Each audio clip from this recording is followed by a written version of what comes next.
Hello my friends, initially I wanted to post this video on my another channel, but after all it's about Ukraine, so let's watch it here. Right guys, so after all I think that the situation for Ukraine is kind of critical, and what I mean is the Russian ballistic missiles. So Russia found this weak spot of Ukraine, and every night they launch tremendous number of those missiles to hit Ukrainian infrastructure. And not just residential buildings, it's their usual tactics of terror, but also military bases, military storages, warehouses. So Ukraine needs to come out with some of the solution to counteract to that issue. But the thing is that there is no visible variant of how to stop those Russian attacks. Ukraine is in lack of the PAC-3 Patriot missiles, as the whole world, I would say, and the United States, they cannot just physically produce the large number of those missiles. Zelensky asked around 300 missiles for the winter campaign, but Donald Trump said no, they don't have this kind of the... Oh, there's the rain. Again, the same spot where the rain was the last time. Jeez. Well, there is the possible variant of how to resolve this issue, but it should involve the ex-defense minister of Ukraine, Davydov, who was in contact with Elon Musk. Oh, it's heavy rain actually, I need to wait, the camera is not waterproof. Hello again, this is the spot for the hideout. So yeah, let's return to the situation with ballistics. I was surprised that Donald Trump reversed his decision. He did it so violently, can I call it sharply, yeah? And he already agreed to provide at least the technology to produce PAC-3 missiles to Ukraine. He said just yesterday that no, maybe those missiles could be used against the United States of America. We'll think maybe we're gonna transfer it, maybe not. And it was shocking. Well, knowing Donald Trump, we shouldn't be surprised, it's understandable, but at least there was the hope. Ukraine also tried to negotiate the transfer of PAC-3 missiles, which are out there still in the United States Army. But Donald Trump started the war in Iran, and he needs those missiles to supply to the allies, to the Gulf countries as well. Also, you see what is happening in Europe with the Russian missile that went to the Polish airspace and crashed into the field. And it means that our Polish friends and other allies, they also need Patriot missiles. But I think that the more logical variant for them would be to, after all, support Ukraine, because missiles are coming from Ukrainian territory. However, in case of the large escalation, Russia may use Belarus territory to strike Poland, as they did already with the drones. Just 1 year ago, swarms of the drones already went to Polish airspace, they went deep inside the country, and it is not a good sign, yeah? And the escalation of the war, it is already happening. Now, I would say, guys, we're at the brink of the global escalation. The coalitions have already been formed, like China, Russia, North Korea, and Iran. And from another side, European countries. The problem that our European allies, they're in lack of consolidation, solidarity, and it is visible with this attack on Spain, which was organized by Morocco and maybe some of the other countries. You may check out my latest video about that stuff. And can we put the United States in this Western coalition for now impaired United States of America? I'm not sure, guys, honestly, because the interest of USA is a little bit different. It is visible that the ruling class establishment of the United States of America is working against European allies. And Donald Trump himself is the locomotive of propelling this ideology of isolationism. And basically, he himself crushed what was built for decades, if not the centuries, by multiple of the United States Democratic president. I'm not saying about the Democratic Party, no, I mean democracy. It is now impaired, as I mentioned, in the United States. And we see that Donald Trump actually doesn't want to help Ukraine with the military support, even speaking about $400 million, which were agreed even before. For now, they want to extend this help, direct help for Ukraine for several years, and $400 million based on the war, at the scale of the war which is now happening in Europe, it is about nothing. So Ukraine has no other variant than just to resist and wait for next elections in the United States. Well, there are several of the mistakes done by Ukrainian leadership, by Zelensky personally, the mistakes which could have resolved the situation with the Russian ballistics. I already mentioned it on the main channel, I'm speaking about Starlink systems. Yes, you have to establish the communication with this POS, Elon Musk, but it is the country's interest. It's really hard to deal with that techno-fascist psychopath, but Ukraine has to do it, unfortunately. And the only guy who could potentially communicate with Elon Musk, and communication already brought some of the results, was Fedorov. Mikhail Fedorov, the ex-defense minister of Ukraine, and Zelensky, during his recent visit to Washington, he tried to communicate with Elon Musk himself, but Elon said, no, I don't want to speak with Zelensky.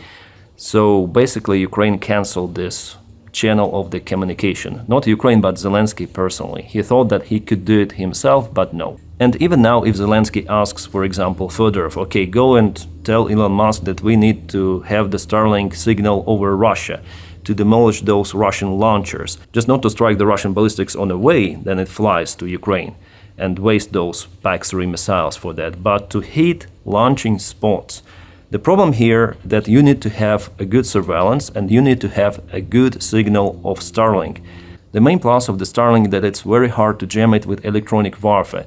Also, the bit rate of the signal is very high, so you'll have constant connection, and with the data obtained about the real positions of the Russian launchers live, you're capable to trace those and kaboom right away. This is the variant, and probably the best variant for Ukraine, of how to cope with the ballistic systems that Russia launches every day to hit Ukraine really hard, including the capital city of Kyiv. The last night was absolutely terrible, also many losses, civilians, and unfortunately Washington doesn't want to help Elon Musk too. But with Fedorov, again, it was possible. And people in Ukraine, they understand. That's why yesterday it was the massive protest, the most massive since 2014, then Yanukovych was expelled from Ukraine. Well, actually, he was not kicked out, he just left himself with the help of the Russian intelligence services. So Zelensky, as the president of Ukraine, did very unpopular steps. Without any sort of the communication with people, he laid off Fedorov, not just Fedorov, and it's not about Fedorov, it's about those army reforms, it's about communication, even with Elon Musk, which could have played the great role for Ukraine to counter Russian ballistic missiles. And it's the worst thing now what is happening with that ballistics, because Russia hit absolutely everything. They also target Ukrainian ships, the Ukrainian economy. There are more and more companies who refuse to operate from Ukrainian ports with Ukrainian grain and so on. So the situation is not that great. And yeah, just recall the situation with Geran 4 drones. Geran 4 is the analog of standard Geran 2, which is the copy of Shahid 136, those flying wings we all familiar with. And Russia started to put jet engines on those, and they call those Geran 4. And they fly really fast. I mean, really fast, up to 500 kilometers an hour. And it is very difficult for Ukraine to intercept those drones with the standard P-1 Sun or other drone interceptors. So Ukraine is developing some of the new technologies to intercept those drones, but still it is not working as it used to against the standard Shahid drones. So Ukraine is using more of the fighter jets, aviation, MiGs, F-16s, and because of that use, Ukraine has more losses. Like, for example, a few days ago, I think 2 days ago, Ukraine lost F-16, and totally Ukraine has already lost 5 of F-16s since they started to come to Ukrainian Air Force.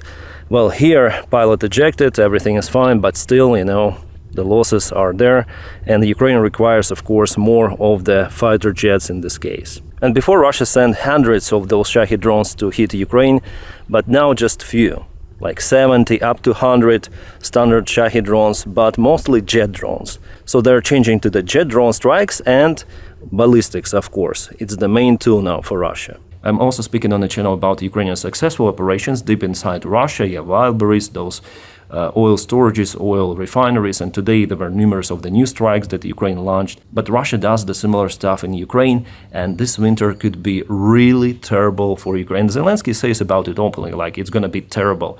Plus, he also mentioned that the energy preparation for winter is not going according to plan, and still communication with people is missing. He couldn't explain really why he laid off or dismissed Fedorov. And all of the structure of the Ukrainian government with prime minister, it was dismantled just to change the defense minister, and Fedorov says about it openly. So there are some of the corrupt schemes of the Zelensky's friends affiliated with the main companies, including, by the way, Firepoint. Firepoint is the great company, but it is involved in those schemes. Already we know it, and Mindich, who left Ukraine, he was one of the founders of Firepoint. And Firepoint wants to get the access to 80% of all of the drone or rocket budget of the Ukrainian Defense Ministry. And those are just absolutely tremendous money. With Fedorov, by the way, they didn't have this access. They tried, but Fedorov said, no, fair play, and we're gonna put the tenders for missiles, for the drones. We'll see who is who. And yeah, I'm not saying that Fedorov is the best of the best guys there, but he was working to apply those reforms. I'm telling about it constantly on this channel. And after the latest interview, I even was disappointed about Fedorov that he didn't mention the names of those individuals, officials, people from Zelensky's circle. And we all know who are those people, but he didn't tell about those. He still wants to establish kind of the normal connections with president, but at this stage it's understandable that it is not possible. It would be a miracle if Zelensky applies him for defense minister position, and Zelensky could be just scared of those protests. And honestly, I thought that those protests would just disappear, but yesterday it was like a new wave. So many people went on the streets, like thousands. And you know, it seems like Russia doesn't like those protests because they launched this massive attack on Kiev. If they liked those, they wouldn't have attacked Kiev the last night. But instead they want those protests not to happen because they're changing the situation after all for good for Ukraine. Yeah, potentially, if they're successful and Zelensky after all would listen to his people. Zelensky records videos like every day, puts his phone and publishes on internet, but he says absolutely nothing about Fedorov. He says nothing about those people who protest. He just mentioned those couple of the times and very, very briefly. And by the time he was speaking, it was understandable that he was annoyed that people are going on the streets with the placards. He says, we see the signal and yeah, Ukrainians have the right to protest. Ukraine is the democratic country, that's it. Yeah, Ukraine is the democratic country where people from the streets could be just kidnapped and thrown to the mid-waves. It's not the popular opinion, by the way, but people don't want to serve in those Skela regiments or something. And by the way, we have some awesome news about the commander of Skela. He was finally dismissed. And I just hope that the prosecution against him will be open. You know, there is no responsibility of the commanders for the actions they do during this wartime. So they might simply torture their own soldiers, as it was in Skela and 225th, 155th Ukrainian Brigade. And it was even encouraged by Syrsky's system. Now the system is changing a little bit for good, but still the major changes, they're not possible without Fedorov. And we see how Russia strikes with ballistics more and more precisely. Like, for example, yesterday it was a big blast in Khmelnytsky. Well, some of the Ukrainian sources say that it was the internal combustion of the warehouse with ammunition, which is also kind of strange. It could be a sabotage operation or negligence. And actually, I do not exclude that it could be a sabotage done by this old Syrsky system to undermine Drapati's ruling. You see what is happening with Drapati? Ammunition storages explode. How could we win with him? Yeah? Guys, the rabbit hole is so deep out there, it's very dirty, but it's not just about Ukraine, it's about our partners as well, who continue to cooperate with Russia, continue to purchase fossil fuels, continue to send alumina from Ireland to Russia, and then Prime Minister of Ireland goes to Ukraine and says, we support Ukraine. Yeah, show it. Cancel the supplyment of alumina to Russia. And I'm not even saying about Donald Trump, yeah, who is, it seems like the Russian useful idiot or just a Russian puppet. So yeah, try to stay positive, but I also understand realities, which are sometimes not what we would like to have or expect to have, but it is happening. And the biggest threat for Ukraine is actually not the situation on the front lines, it's the main thing, actually, the front lines, but Russian ballistics. And those strikes, they might potentially influence the front lines as well. If Russia is successful with cutting some of the supplies, demolishing fuel storages, oil storages, Ukrainian ammunition warehouses, of course the capabilities of Ukraine could be impaired. So ballistics is #1 threat now for Ukraine. Alright guys, it's all what I want to say in this video. See you around. Ciao.